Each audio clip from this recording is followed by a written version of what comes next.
親友を持つことのメリットって何ですかっていうのをちょっと考えてほしいんです。ね、自分が親友っていう人を持つメリットですね。でこれ、親友っていうこといたら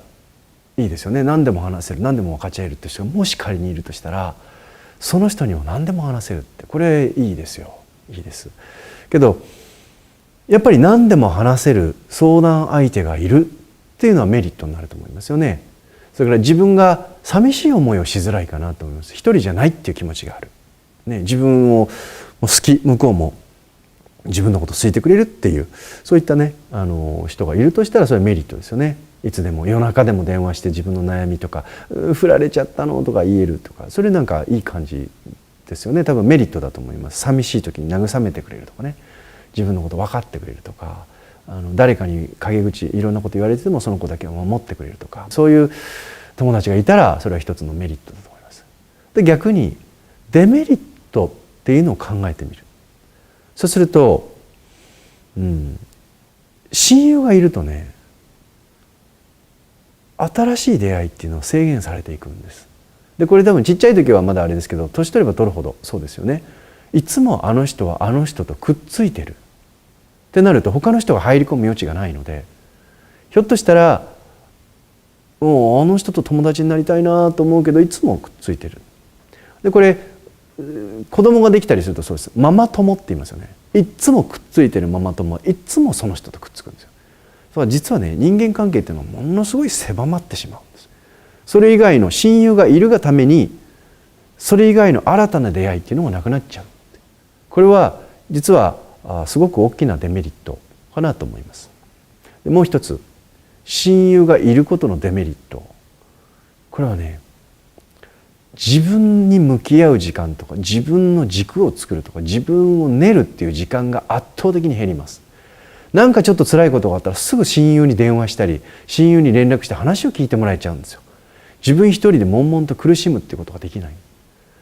で人間っていうのはどんどん自分一人で苦しめば苦しむほど自分を深く掘るしかないんですよね。誰かに話してしまうと、そこはもう表面的に話を聞いてもらった段階で、自分の悩みっていうのがそれより下に根を掘っていくってことがなくなって、パーッと散ってっちゃうんですよ。でいろんな慰めもらったりとか、もうそんなのいいじゃんって言って、友達だったら慰めるためにね、遊びに行こうよとかやって紛らわせてくれるんです。でも必ず大人として、自分っていうものを深掘りしたりとか、自分っていうものの考え方とか価値観とかっていうものを生きていく上で作ろうと思った時に、絶対的に一人で誰にも頼れずに苦しんで自分なりの納得する答えを出すっていうことが必要な時期っていうのは絶対あるんです。でもこの時期を親友がずっといる人は逃しちゃうんですよ。で親友がために親友の意見っていうものは尊重しなきゃいけないので、他人の意見っていうものに従って自分が生きることになってしまったりする。だから絶対的に親友がいるっていうことは悪いことじゃないんですけど、デメリットもあるっていうことね。さっき言ったように新たな出会いがなくなってしまう。そして、自分を練るっていう時間がなくなっちゃうっていうこと。で私ずっと一人だったので、そのメリット、親友がいることによって寂しさを紛らわしてもらえるとか、何でも話せるとかっていうことのメリットと、親友がいることによるデメリットって考えた時に、なんだと、親友がいたら逆に困るじゃんっていう結論を出したんです、ね、で実際そうなんです。そうなんです。もっと親友神話っていうものを崩す話をすると、何でも話せる親友っていうのは成立しない。特に女の子。例えばね、結婚式のスピーチの話がさっき出てましたよね。で結婚式のスピーチでは、あるいは結婚式のスピーチを友人代表として受けて話してくれる友達がいたとしても、その友達が結婚してなかった段階でスピーチを頼まれた友達は、みんなこう結婚してもずっと友達をって泣いて、あの涙は友達が結婚したことに対しての喜びの涙じゃないんです。私だけ置いてあんただけ結婚したねっていう寂しさなんですよ。当然独身でいる女性と結婚をして親友以上に距離が近くなるファミリーができて子供ができる。喜ばしいことなんだけど、どこかで必ず親友であるがゆえの寂しさっていうのが出てきます。これ何でも話せる関係にはならないですよね。なので実は結婚式のスピーチに立っている友達のスピーチで友達友人代表として話してくれる人の話っていうのは結婚式向けである可能性が高いっていうことです。本当の友人と言いながら親友関係は実は今まで通りの親友関係にはもうその時点でなってないっていうことです。で、仮にこのスピーチをしてくれる友人代表の友達が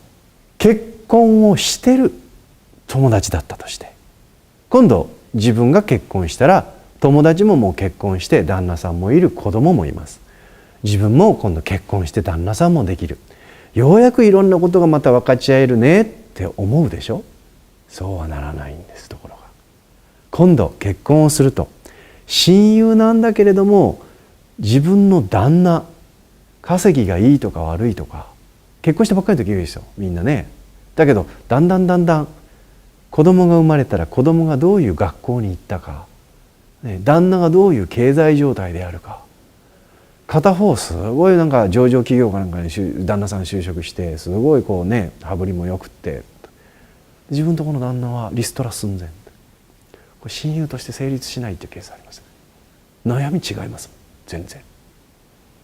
お金の悩みとか、うちの旦那がもう本当にね仕事行ってもダメなの、もうリストラ寸前なのか言えないですよね。絶対何でも話し合える関係だったのに何でも話せなくなります。ということで人間っていうのは親友ってその時にできた友達は永遠には長続きしないです。それは自分自身も人生のステージが変わっていくし、相手も変わっていくし、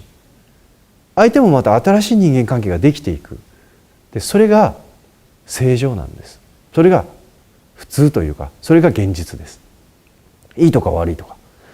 ねっていうことじゃなくて、でこれちょっと覚えておいてほしいんですけど、成長してる人、人生においてね、3歳の時と5歳の時違うわけです。5歳の時と10歳の時違うわけですね。成長をどんどんしていく、これは人間的な肉体的な成長、それから社会的な成長、それから精神的な成長、そういったものをね成長すればするほど友達っていうのは変わり続けていくものなんです。永遠に変わらない親友はない。どんどん変わり続けていきます。そしてこれがですね、自分の成長っていうことを念頭に置いてというか、そこを目指してすごく魅力的なもう自分っていうものを作り上げていく人に限って親友はいないっていうこと